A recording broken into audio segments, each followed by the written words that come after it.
ओम ज्ञानतिमिरन्धस्य ज्ञानाञ्जनशलाकया चक्षुरुन्मिलितं येन तस्मै श्रीगुरवे नमः। श्रीचैतन्यमनोभीष्टं स्थापितं येन भूतले स्वयं रूपा ददाति स्वपदान्तिकं।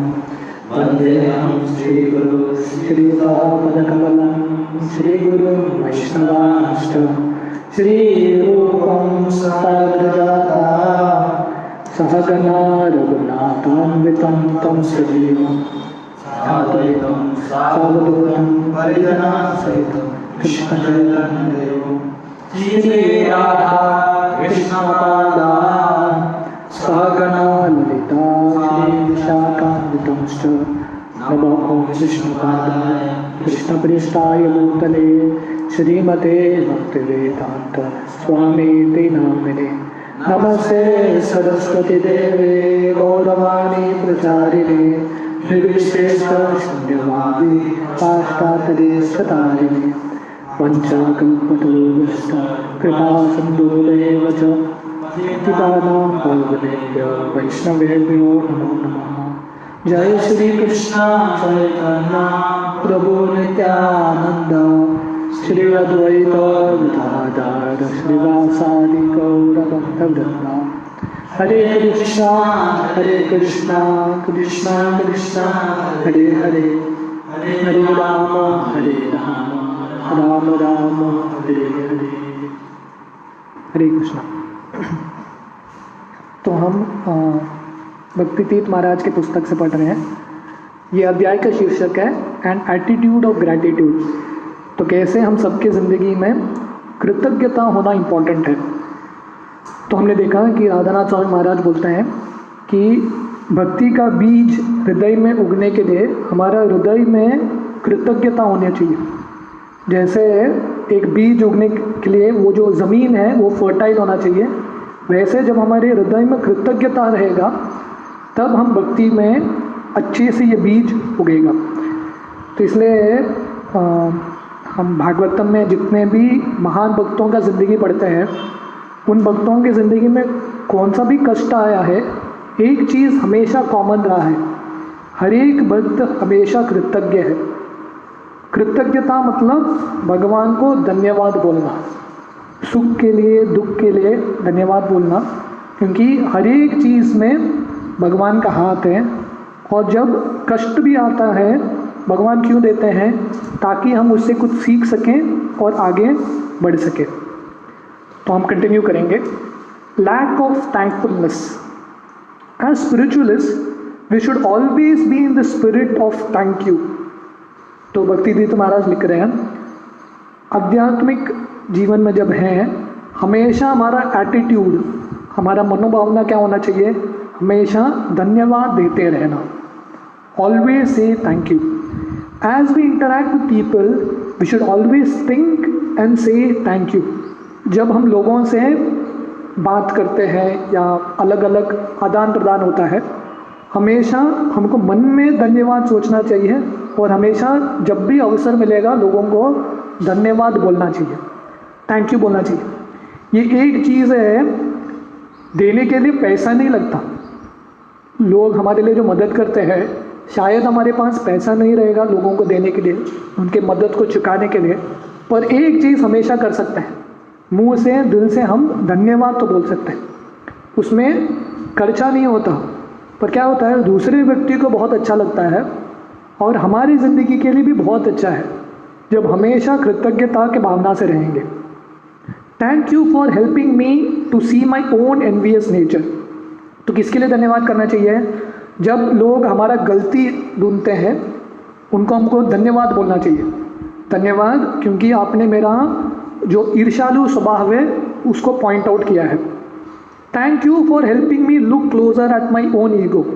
धन्यवाद क्योंकि आपके वजह से मुझे समझ में आया है कि मेरे अंदर अभी भी अहंकार है, मुझे काफ़ी काम करना है। Thank you for helping me look closer at my own selfishness. धन्यवाद क्योंकि आपके वजह से मुझे अभी समझ में आया है कि मेरे अंदर अभी भी स्वार्थ की भावना बहुत है, निस्वार्थ रूप से मैं भक्ति अभी भी नहीं कर रहा हूँ। Thank you for helping me to understand how can I can act as a better parent. तो धन्यवाद, क्योंकि आपके वजह से मुझे अभी समझ में आ रहा है कि सही जो माता पिता होता है वो कैसे बनना है। Thank you for showing me the need to become a better disciple. तो जब हम अलग अलग भक्तों से आदान प्रदान करते हैं तो अलग अलग भक्त हमको अलग अलग चीज़ सिखा रहे हैं, राइट। जैसे चैतन्य चरितामृत में एक वल्लभाचार्य करके एक आचार्य है, वो चैतन्य महाप्रभु को आके गुणगान करते हैं कि आप बहुत महान हैं। तो चैतन्य महाप्रभु बोलते हैं मेरे पास कुछ भक्ति नहीं है, जो भी मैंने भक्ति सीखा है अलग अलग वैष्णवों से सीखा है। तो चैतन्य महाप्रभु बहुत बड़ा लिस्ट देते हैं। हालांकि वल्लभाचार्य चैतन्य महाप्रभु का गुणगान कर रहे हैं, पर चैतन्य महाप्रभु वो जो गुणगान है उनको रखते नहीं है, भक्तों को क्रेडिट देते हैं। बोलते हैं मेरे जो भक्ति है मैंने अद्वैत आचार्य से सीखा है, नित्यानंद प्रभु से सीखा है, हरिदास ठाकुर से नम्रता सीखा है, रामानंद राय से रसों के बारे में सीखा है। ये सब वैष्णव हैं, इसलिए मैं भक्ति कर पा रहा हूँ। तो अलग अलग जब भक्त हमको मिलते हैं और हमको सिखाते हैं कि भक्ति कैसे करनी चाहिए, कैसा शिष्य बनना चाहिए, तो हमको हृदय से धन्यवाद बोलना चाहिए। Thank you for helping me understand that every situation is an opportunity to serve and glorify the Lord. Thank you for setting a good example.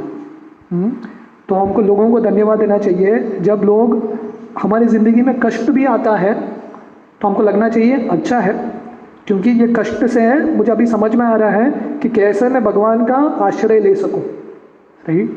तो हमने देखा परीक्षित महाराज को जब श्राप मिलता है श्रृंगी से, परीक्षित महाराज श्रृंगी को श्राप नहीं देते, उनको लगता है अच्छा है श्रृंगी की कृपा से मुझे अभी भक्ति में ज़्यादा प्रगति करने का अवसर मिल रहा है, भागवतम सुनने का अवसर मिल रहा है। और जब भी हम देखते हैं कि थोड़े भक्त बहुत अच्छे से भक्ति कर रहे हैं, हालांकि हम वो भक्तों को जानते नहीं हैं, फिर भी हमारे हृदय में कृतज्ञता होनी चाहिए, क्योंकि वो भक्तों को देख के हमको इंस्पिरेशन आता है कि नहीं। अगर आप मंदिर में बैठे हैं, कोई भक्त अच्छे से जप कर रहा है, उसका जप देख के आपको भी प्रोत्साहन आता है, अरे मुझे भी करना चाहिए। तो हमको ऐसे भक्तों के लिए को हृदय से धन्यवाद बोलना चाहिए कि आप सही उदाहरण सेट कर रहे हैं।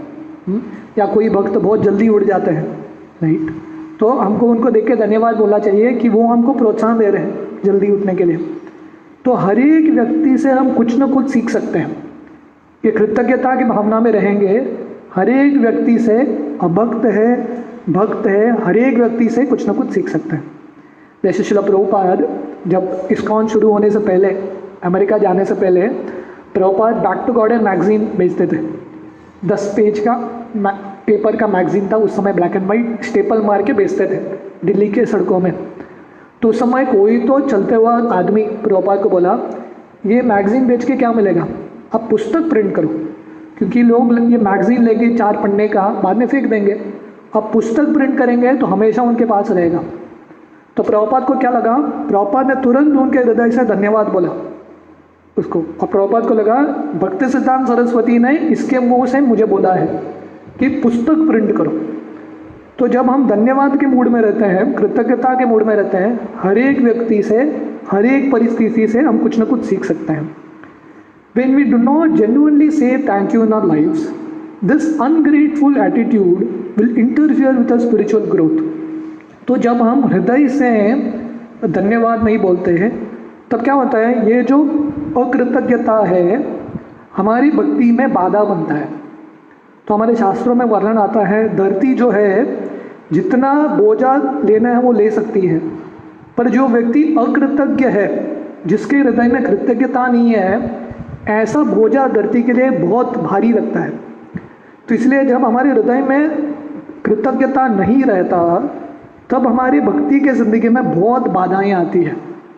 Sometimes we simply must come to a level of gratitude that we can just say, thank you Lord for allowing me to be sick and giving me this opportunity to read more. तो जब हम ये कृतज्ञता को cultivate करेंगे तब हमारा एक लेवल आएगा, जब हम बीमार भी पड़ेंगे तो हम भगवान को बोलेंगे धन्यवाद भगवान मैं बीमार पड़ गया, क्योंकि अभी मुझे अवसर मिल रहा है प्रभुपाद के पुस्तक को पढ़ने का, राइट। जैसे भक्ति तीर्थ महाराज जो पुस्तक लिख रहे हैं, भक्ति तीर्थ महाराज को 2005 में कैंसर डिटेक्ट हो गया, राइट, टर्मिनल कैंसर, थोड़े ही महीने में मरने वाले थे। तो भक्ति तीर्थ महाराज और एक पुस्तक लिखते हैं बेगर सीरीज करके, it's called die before dying. उसमें उनके अलग अलग कविताएं हैं।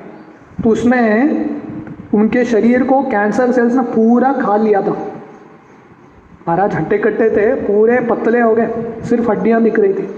तो महाराज वो पुस्तक में कविता लिखते हैं कैंसर सेल को धन्यवाद बोलते हुए, बोलते हैं कैंसर मेरे ज़िंदगी में आया, बहुत अच्छा हो गया, धन्यवाद।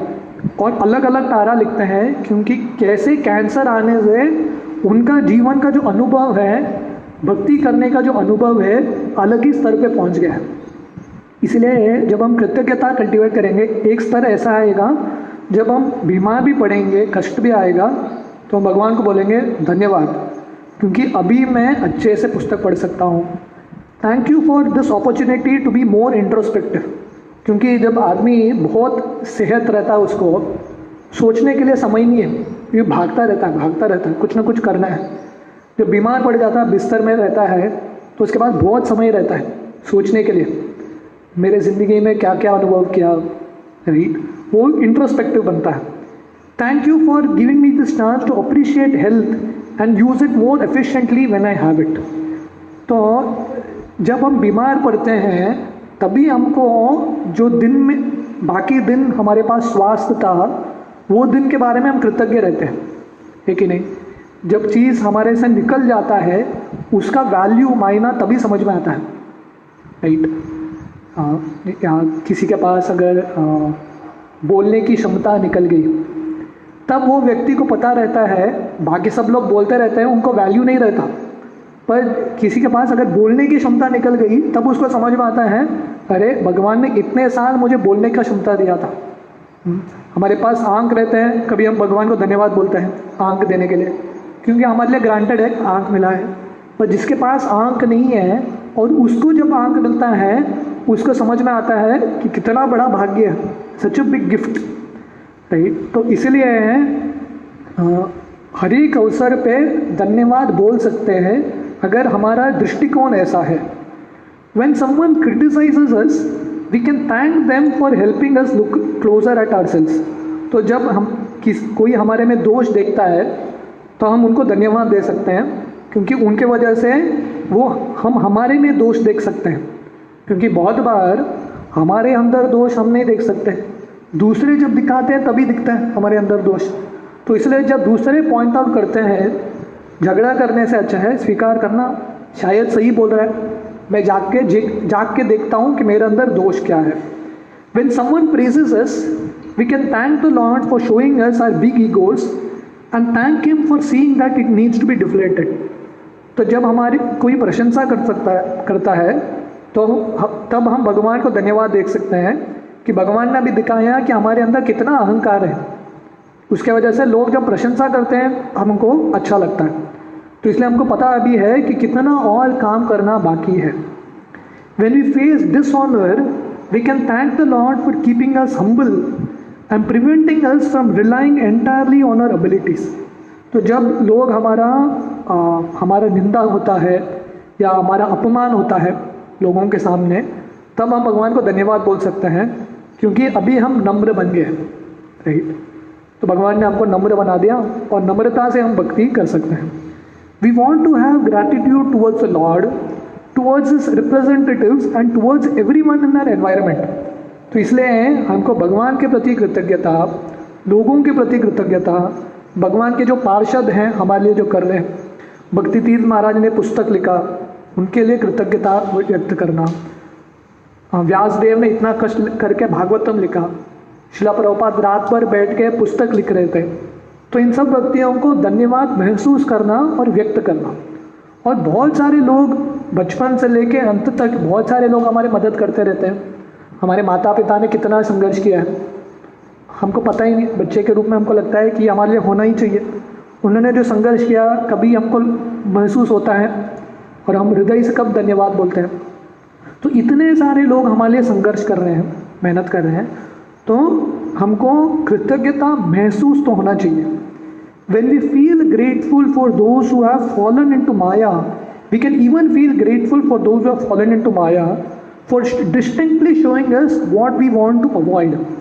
तो कभी कभी ऐसा हो जाता है कि कोई भक्त भक्ति में आता है पर माया के प्रभाव से भक्ति छोड़ के निकल जाता है। तब हमको ऐसे भक्तों की निंदा करने की ज़रूरत नहीं है। हम ऐसे भक्तों को धन्यवाद दे सकते हैं और भगवान को धन्यवाद दे सकते हैं कि भगवान ने ये भक्तों के द्वारा हमको अभी सिखा रहे हैं कि कैसे माया से बचना है, राइट। तो हर व्यक्ति कोई सफल बनता है भक्ति के मार्ग में, हम उसको धन्यवाद दे सकते हैं कि वो हमको दिखा रहा है सफलता कैसे करना है, प्रोत्साहन दे रहा है। कोई असफल हो जाता है उसके लिए भी हम कृतज्ञता की भावना रख सकते हैं, क्योंकि वो दिखा रहे हैं कि भक्ति के मार्ग में कौन सी चीज़ से दूर रहना है, राइट। तो कहने का मतलब है हर एक व्यक्ति से हम कुछ ना कुछ सीख सकते हैं, हर एक परिस्थिति से हम कुछ ना कुछ सीख सकते हैं, अगर हमारे हृदय में ये थैंकफुलनेस है, हमेशा हम धन्यवाद की भावना में रहेंगे। तो excessive false ego, when we have too much false ego, we will definitely not appreciate the behavior of other people when they set good examples. तो जब हमारे हृदय में बहुत अहंकार रहेगा तब क्या होगा, दूसरे जो लोग या भक्त अगर अच्छा उदाहरण प्रस्तुत कर रहे हैं, हम उनको अप्रिशिएट नहीं कर पाते, हाँ, हम उनका गुणगान नहीं कर पाते। कौन सा व्यक्ति गुणगान कर पाएगा किसी का जिसके हृदय में अहंकार बिल्कुल नहीं है। इसलिए आप शुद्ध भक्तों का ज़िंदगी देखेंगे, हर एक भक्त दूसरे का गुणगान करता है, अपने में दोष देखता है और दूसरे को गुणगान करता है। जैसा हमारा सनातन गोस्वामी ने एक पुस्तक लिखा है जिसका नाम है बृहद भागवतामृत।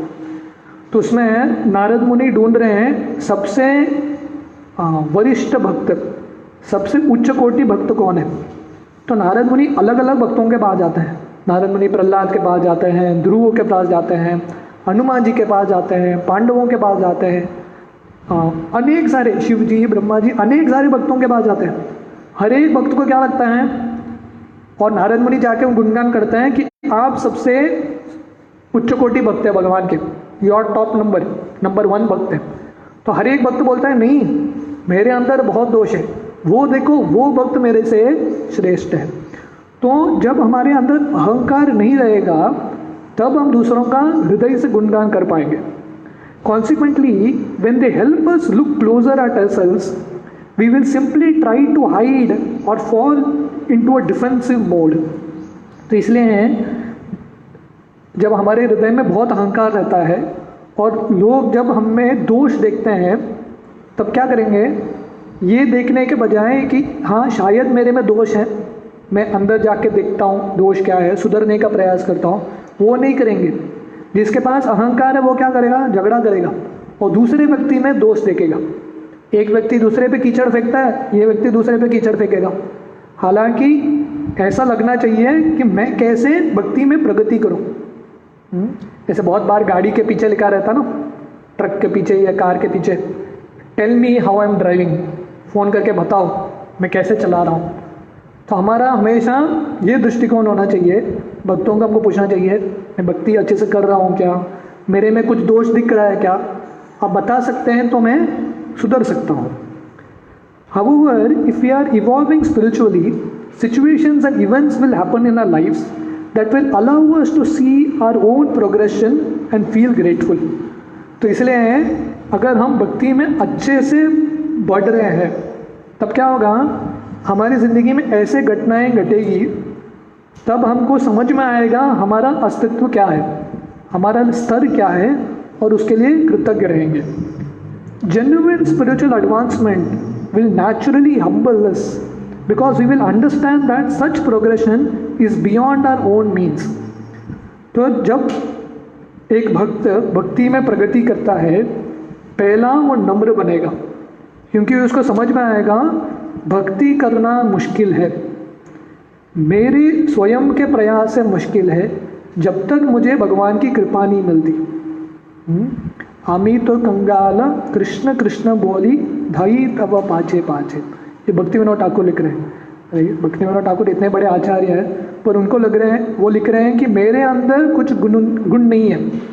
योग्यता विचारे किचु ना ही पाए तुम्हारा करुणा सार, मैं अपने योग्यता के बारे में विचार करूंगा तो मेरा कंक्लूजन है कि मेरे अंदर कुछ योग्यता है ही नहीं। मेरा एक ही आशा क्या है, आपका करुणा, तुम्हारा करुणा सार। तो जब हम जेन्युइनली भक्ति में बढ़ते हैं तो नेचुरली हम नम्र बनते हैं। हमको लगता है कि भक्ति का मार्ग सिर्फ स्वयं के प्रयास पे नहीं है, अपने बलबूते पे ये युद्ध को जीता नहीं जाता, माया का युद्ध। जब हम नम्र बनेंगे, जब कृष्ण हमारी ज़िंदगी में आएंगे, तभी हम ये जो गेम है, ये जो युद्ध है, उसको जीत पाएंगे। The great ecstasy that we begin to experience will then humble us even more. तो जब हम नम्र बनते हैं, ये दुनिया में हार जाते हैं कि भक्ति मेरे बस से बहुत ज़्यादा दूर है, तब जेन्युइनली जब हम नम्र बनते हैं तभी हम आनंद का अनुभूति करेंगे। जो अहंकारी व्यक्ति है आनंद का अनुभूति नहीं कर सकता। इसलिए बाइबल में जीसस क्राइस्ट लिखते हैं, आध्यात्मिक स्पिरिचुअल वर्ल्ड में जाने का जो दरवाज़ा है बहुत छोटा है, बहुत नीचे है। जो घमंडी व्यक्ति है, सर ऊपर करके चलता है, वो प्रवेश नहीं कर सकता। जो झुकता है वही प्रवेश कर पाएगा। तो इसलिए चैतन्य महाप्रभु का ये सबसे इम्पॉर्टेंट श्लोक है, तो नादपि सुनीचेन तदोरेव सहिष्णुना। तो जब तक हम नम्र नहीं बनते तब तक आनंद का आस्वादन हो ही नहीं सकता। भक्ति में आनंद का आस्वादन बहुत दूर रहेगा। Although such experiences will cause us to feel unworthy, we will feel eager to have more. तो जब ये एक ऑपोजिट्स है, जब व्यक्ति नम्र बनता है, अलग अलग परिस्थितियाँ उसको नम्र बनाती है या लोग उसकी निंदा करते हैं, बाहरी दृष्टिकोण से अहंकार के वो सहन करना, पर आध्यात्मिक रूप से बहुत आनंद है। तो हमारे पास ये चुनाव है, हम हमारे अहंकार को संतुष्ट करना चाहते हैं या आत्मा को संतुष्ट करना चाहते हैं। आत्मा को संतुष्ट करना है तो अहंकार को नम्र बनाना पड़ेगा, अहंकार को तोड़ना पड़ेगा। और अहंकार को संतुष्ट करेंगे तो आत्मा कभी संतुष्ट नहीं होगा। तो ये दुनिया में हमेशा हम अहंकार को संतुष्ट करने का प्रयास करते हैं, अहंकार की रक्षा करते हैं, उसकी वजह से हमको आनंद मिलता ही नहीं है। तो सही आनंद कब मिलेगा? जब अहंकार पे आक्रमण होगा और अहंकार नम्र होगा। तब जब अहंकार में दर्द होगा तब आत्मा के लिए आनंद है, राइट। तो अहंकार का दर्द आत्मा का आनंद, और अहंकार का आनंद मतलब आत्मा का दर्द। तो इसलिए हम देखते हैं भागवतम में 11वें स्कंद में, जब अवंती ब्राह्मण के साथ जो लोग उसको बहुत सम्मान करते थे पहले, उसके बाद उसका ऐसा एक परिस्थिति आता है जब लोग आके उस पर थूकते हैं, पत्थर फेंकते हैं, सब कुछ करते हैं, उसके अहंकार को इतना ठेस लगता है। इमेजिन करो, एक व्यक्ति है, उसका इतना सम्मान हुआ है, सबसे रईस व्यक्ति है वो गांव का, पर सडनली रास्ते पे आ जाता है और वही लोग जो लोग उसका सम्मान कर रहे थे, वही लोग उसका इतना अपमान करते हैं। तो अहंकार के लिए सहन करना उसके लिए बहुत मुश्किल था, पर उसमें उसका समझ में आया अहंकार के लिए मुश्किल है, पर अभी मैं सही आनंद का अनुभूति कर रहा हूँ क्योंकि मैं नम्र आत्मा के स्तर पे आनंद है। By allowing the Lord to work through us, more positive changes will happen and we will feel constant anticipation as we wait for the next experience and the next adventure. तो जब हमारे अहंकार को हम निकालते हैं तब भगवान हमारे माध्यम से कार्य करते हैं। जैसे गीता में भगवान अर्जुन को बोलते हैं, आप मेरा निमित्त बनो, निमित्त भावम भव सव्य साचिन। तो अर्जुन को बोलते हैं आप मेरा निमित्त बनो, इंस्ट्रूमेंट। तो कौन से व्यक्ति किसको भगवान अपना निमित्त बनाते हैं? जिसके अंदर अहंकार नहीं है, भगवान उसके थ्रू एक्ट करते हैं। जब व्यक्ति के अंदर अहंकार बहुत रहता है, मैं और मेरा, तब भगवान बहुत दूर रहते हैं ऐसे व्यक्ति से। तो जब हमारा अहंकार कम होता है तब भगवान हमारे ज़िंदगी में आके अलग अलग कार्य करते हैं। तब क्या होता है, हमारी ज़िंदगी के हर एक मोड़ पे अलग अलग अनुभव और अलग अलग एडवेंचर आता है। हम रुके रहेंगे कि अगला कृष्ण मेरे ज़िंदगी में क्या करेंगे, हम तैयार हैं। जैसे कुंती महारानी भागवत में बोलती हैं, भगवान और कष्ट दीजिए, क्योंकि कुंती महारानी के पास बिल्कुल अहंकार नहीं था। तो उसको पता था कि जब भी कष्ट आता है भगवान मेरे मदद करने के लिए आते हैं और वो मदद को मैं अनुभूति करना चाहती हूँ। तो इसलिए जब हम अहंकार को हमारी ज़िंदगी से निकालेंगे, आई ये जो शब्द है, ये इंग्लिश का जो शब्द है, जनरली इंग्लिश सेंटेंस में सेंटेंस के बीच में कुछ कैपिटल लेटर नहीं होता, पर एक ही शब्द है जो कैपिटल में लिखते हैं बीच में आके भी, वो क्या है? आई। क्योंकि आई में हमेशा कैपिटल होना चाहिए। तो ये आई की वजह से हम इधर ही फंसे हैं। जब तक ये आई निकलता नहीं है, अहंकार निकलता नहीं है, तब तक कृष्ण नहीं आएंगे। तो Krishna consciousness means know my consciousness, I consciousness नहीं है। जब तक मैं और मेरे बारे में सोचेंगे तब तक कृष्ण आएंगे ही नहीं। People who constantly feel sad, depressed, anxious and disturbed will rarely have a genuine sense of gratitude even in spiritual communities. तो आध्यात्मिक सर्कल में भी, भक्ति में आके भी, जब व्यक्ति अपने बारे में सोच के दुखी रहता है, हमेशा डिस्टर्ब रहता है, एंक्शियस रहता है, तो ऐसे व्यक्ति मतलब क्या है कि उसकी ज़िंदगी में कृतज्ञता कब है? कृतज्ञता मिसिंग है, राइट? तो जब तक कृतज्ञता नहीं रहेगा तब तक व्यक्ति डिप्रेस्ड ही रहेगा। क्योंकि ये दुनिया में हर एक की ज़िंदगी में रोने के बहुत कारण हैं और धन्यवाद देने के लिए बहुत कारण है।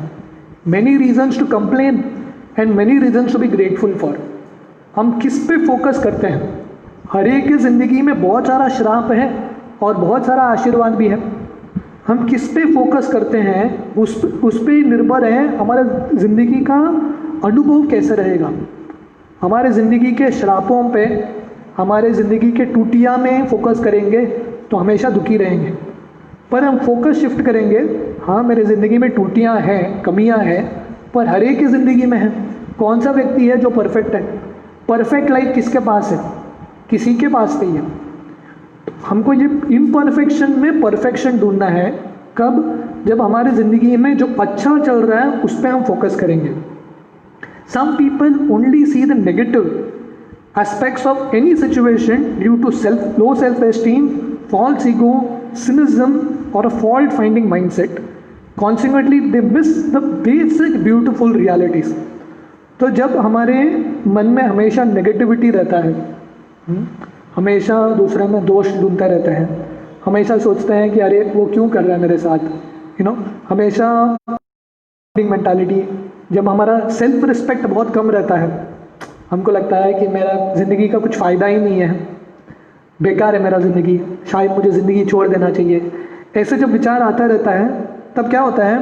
दुनिया के आजू बाजू जो सुंदरता है वो दिखता नहीं है। भगवान हर एक क्षण पे अलग अलग सुंदर दृश्य और अलग अलग सुंदर अनुभवें दे रहे हैं हमको, हम उसको अप्रिशिएट नहीं कर पाते। जो खाना है सामने उसको अप्रिशिएट नहीं कर पाते, जो सीनरी देख रहे हैं उसको अप्रिशिएट नहीं कर पाते, जो लोग आके हमसे बातचीत कर रहे हैं और थोड़ा प्रेम दे रहे हैं हमको अप्रिशिएट नहीं कर पाते। हमेशा कंप्लेन करते रहते हैं, अरे भगवान ने मेरे साथ ऐसा क्यों किया, ऐसा क्यों किया।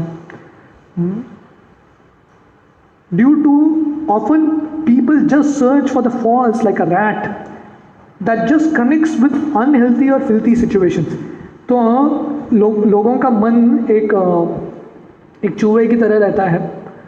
जैसे चूहा हमेशा गंदगी को ढूंढता रहता है, जो सड़ा हुआ चीज़ को ढूंढता रहता है, वैसा हमारा जो मन है नेगेटिव चीज़ को ही ढूंढता है। Due to some of these negative mindsets, some people only look for the negative and when they find it they hold on to it tenaciously. तो अगर किसी का दृष्टिकोण हमेशा नेगेटिव है, गलती ही ढूंढता है लोगों में, अपने में, भगवान में, राइट?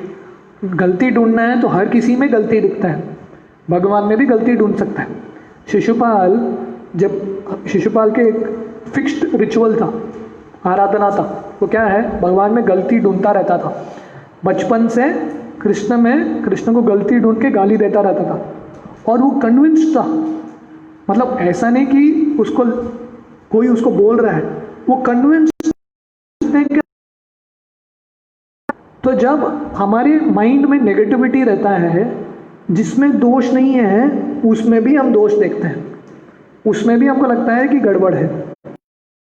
तो ये नेगेटिव माइंडसेट है। और जब दोष मिलता है वो पकड़ के रखते हैं। जैसे हनुमान जी जब रामेश्वरम से लंका की ओर जा रहे हैं तो बीच में एक राक्षसी आती है जिसका नाम है सिम्मिका। वो क्या करती है, हनुमान जी जब जा रहे हैं समुद्र में, हनुमान जी का छाया गिरता है नीचे समुद्र में, वो छाया को पकड़ती है, उसके पास तांत्रिक विद्या था, वो छाया को पकड़ के हनुमान जी को खींचती है नीचे। राइट, तो ये सिम्मिका किसका वो प्रतिनिधित्व करती है, हम सबके अंदर ये जो ईर्ष्या का भावना है। छाया मतलब लोगों का गलती, लोगों का जो नेगेटिव साइड है उसको हम देखते हैं, उसको पकड़ के रखते हैं, हाँ, और उसी पे हम जिंदा रहते हैं। तो जब ये नेगेटिव माइंडसेट रहेगा तब तक आनंद नहीं होगा। Then people begin to wonder why they feel so unfulfilled and unhappy around others. तो ऐसे लोगों को बाद में वो सोचेंगे, अरे मैं हमेशा दुखी क्यों रहता हूँ जब लोग मेरे पास रहते हैं, बाकी लोग खुश हैं, मैं दुखी क्यों हूँ? क्योंकि बाकी लोगों की वजह से आप दुखी नहीं हैं, आपकी परिस्थिति की वजह से आप दुखी नहीं हैं, आपके मनस्थिति की वजह से आप दुखी हैं। राइट, जब तक हम हमारी मनस्थिति को ठीक नहीं करेंगे हमेशा हम दुखी रहेंगे। तो इसलिए जब हम नेगेटिव माइंडसेट रहता है, जब हमारे अंदर कृतज्ञता नहीं रहता है, तब बहुत मुश्किल बनता है।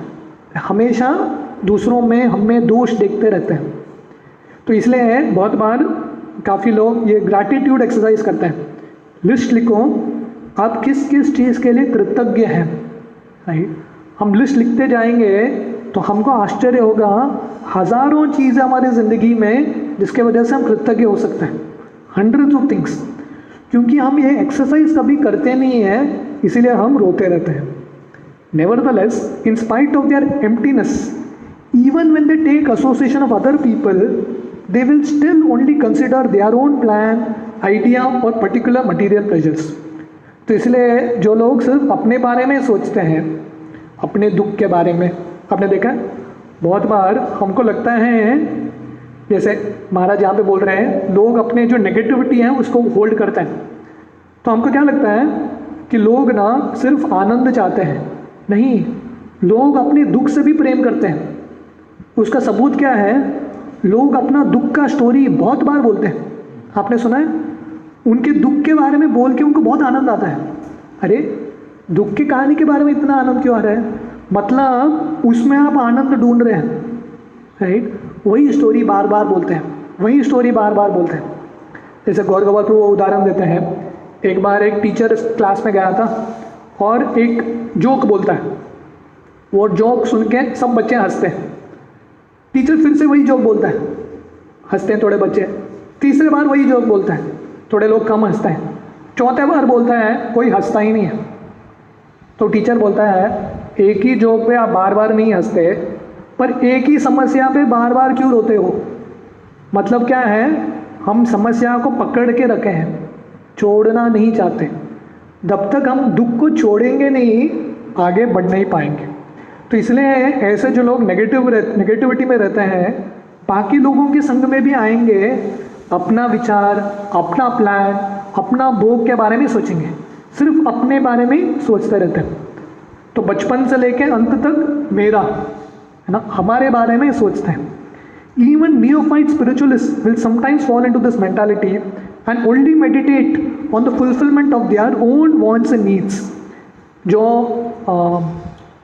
भक्त भी आध्यात्मिक मार्ग में भी आया है, जो नवसिखिया है, वो क्या करेगा, ये मनस्थिति में बहुत बार रहता है और हमारी ज़रूरतें, सिर्फ हमारे बारे में सोचता है, मेरे ज़रूरतें, हाँ मुझे खुश होना चाहिए, मुझे ये नहीं मिल रहा है भक्ति के मार्ग में, हमेशा हमारे बारे में सोचते रहते हैं।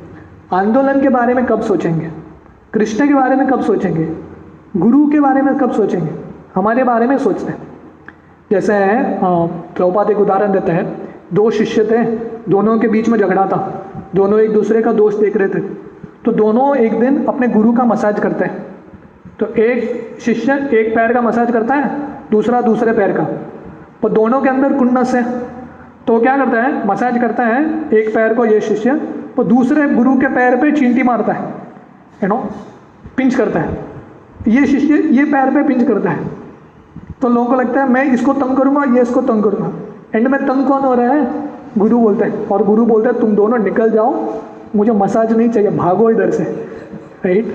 तब क्या होता है, जब ऐसे नवसिखिया स्पिरिचुअल लाइफ में आते हैं तब अपने बारे में सोच रहे हैं, मेरे ज़रूरतें, मेरी नीड्स। आध्यात्मिक ज़िंदगी आए हैं, अभी क्या सोचना चाहिए? निस्वार्थ रूप से दूसरों के बारे में सोचना चाहिए। दूसरों का कितना कष्ट है, आपका कष्ट है मानते हैं, पर बाहर जाके देखो दुनिया में कितना कष्ट है, कितना संघर्ष है, उनके लिए कुछ करो, right. However this is not a mature spiritual warrior, because true spiritualist practically never think about themselves. तो सही में जो आध्यात्मिक भक्त हैं, प्रगतिशील भक्त हैं, जो स्पिरिचुअल वॉरियर है, योद्धा है, अपने बारे में सोचता नहीं है, समय ही नहीं उसके बारे में सोचने के लिए, दूसरों के बारे में सोचता है। एक दिन हमारे प्रभुपाद के एक शिष्य है जयानंद प्रभु, इस्कॉन के पहले भक्त थे, उन्होंने शरीर छोड़ा। तो एक समय जयानंद प्रभु इतना बिजी रहते थे, सुबह से लेकर शाम तक मंदिर को चलाने के लिए, सेवा करने में। एक भक्त आके उसको पूछता है, बहुत प्रोत्साहन मिलता है उसको जयानंद प्रभु को देख के, आके पूछता है, जयानंद प्रभु आप भक्ति में प्रगति कैसे करते हैं, आपका सीक्रेट क्या है? जयानंद प्रभु बोले, ये सब के बारे में सोचने के लिए मेरे पास समय ही नहीं है। भक्ति में प्रगति कैसे करता हूँ मैं, सोचने के लिए समय नहीं है, मैं सिर्फ गुरु का सेवा कर रहा हूँ बस। तो जब व्यक्ति बिजी रहता है दूसरों के बारे में सोच के, अपने बारे में सोचने की ज़रूरत ही नहीं है, उसका प्रगति अपने आप होता रहता है, राइट। अलग सा प्रयास करने की ज़रूरत नहीं है, ऑटोमेटिकली इट हैपन्स। तो इसलिए जब हम कृतज्ञ रहेंगे तब हमारे बारे में कम सोचेंगे और दूसरों के बारे में, भगवान के बारे में, आंदोलन के बारे में ज़्यादा सोचेंगे। जब कृष्ण और सुदामा सांदीपनी मुनि के आश्रम में थे, और रोज़ वो लोग, छोटे बच्चे हैं, उनका ट्रेनिंग था रोज़ वन में जाके लकड़ी लेके आना गुरु के लिए, खाना बनाने के लिए, गुरु माँ के लिए। तो वो जाते थे, तो एक दिन बहुत बड़ा आंधी तूफान आता है, बरसात आता है, पर कृष्ण और सुदामा लकड़ी काटते हैं, एक दूसरे का हाथ पकड़ते हैं और दूसरे हाथ में लकड़ी है, लकड़ी को छोड़ते नहीं है। उनके बारे में, खुद के बारे में नहीं सोच रहे, एक दूसरे के बारे में सोच रहे हैं। कृष्ण सुदामा के बारे में सोच रहे हैं, सुदामा कृष्ण के बारे में सोच रहे हैं, और दोनों के हाथ में लकड़ी है, मतलब दोनों गुरु के बारे में सोच रहे हैं। हमारे ज़िंदगी में कष्ट आए चलेगा, पर गुरु के मिशन को हम छोड़ेंगे नहीं। तो इसलिए जब संदीपनी मुनि अगला दिन ढूंढ के आते हैं बच्चों को, तो वन में देखते हैं कि बच्चे साथ में हैं, एक दूसरे को भी नहीं छोड़ा और गुरु की सेवा को भी नहीं छोड़ा। संदीपनी मुनि दोनों को आशीर्वाद देते हैं कि आपने जो इधर पढ़ा जिंदगी भर आप भूलेंगे नहीं, हमेशा याद रहेगा, राइट। तब जब व्यक्ति दूसरों के बारे में सोचता है तब उसका कल्याण बहुत भरे मात्रा में होता है। जैसे रामायण में है, जब विश्वामित्र मुनि दशरथ महाराज के पास आते हैं राम और लक्ष्मण को मांगने के लिए, क्योंकि उनको ताटक सुबह मरीचु को मारने का था। तो दशरथ महाराज को बहुत बुरा लगता है, अरे, क्योंकि दशरथ महाराज राम से इतना प्रेम कर रहे थे। तो दशरथ महाराज बोलते हैं, नहीं, मैं आऊँगा पर राम को मैं छोड़ नहीं सकता, छोटा बालक है 14 साल का। पर विश्वामित्र मुनि बोलते हैं, नहीं, आपको भेजना ही है। तो फाइनली दशरथ महाराज भेज देते हैं निस्वार्थ रूप से। तो राम जी जाते हैं विश्वामित्र की सेवा करने के लिए, और दशरथ राम को छोड़ देता है। और क्या होता है, उसका रिजल्ट क्या है? ताटक और सुबाहु को मारने के बाद विश्वामित्र राम और लक्ष्मण को जनकपुर लेके जाते हैं, मिथिला, और वहाँ पे सीता का राम के साथ, लक्ष्मण का, भरत का, शत्रुघ्न, चारों का विवाह हो जाता है। क्यों शुरू होता है? क्योंकि उन्होंने अपने बारे में नहीं सोचा, निस्वार्थ रूप से लोगों का कल्याण और गुरु का सेवा किया, इसलिए उनको वापस रिटर्न में भरे मात्रा में मिल गया। तो इसलिए जब हमारे हृदय में कृतज्ञता रहता है तब हमेशा हम धन्यवाद बोलते हैं हर एक चीज़ के लिए, हर एक व्यक्ति को, हर एक परिस्थिति को, अच्छे दिन हो, बुरे दिन हो, हर एक चीज़ को हम धन्यवाद बोलते हैं।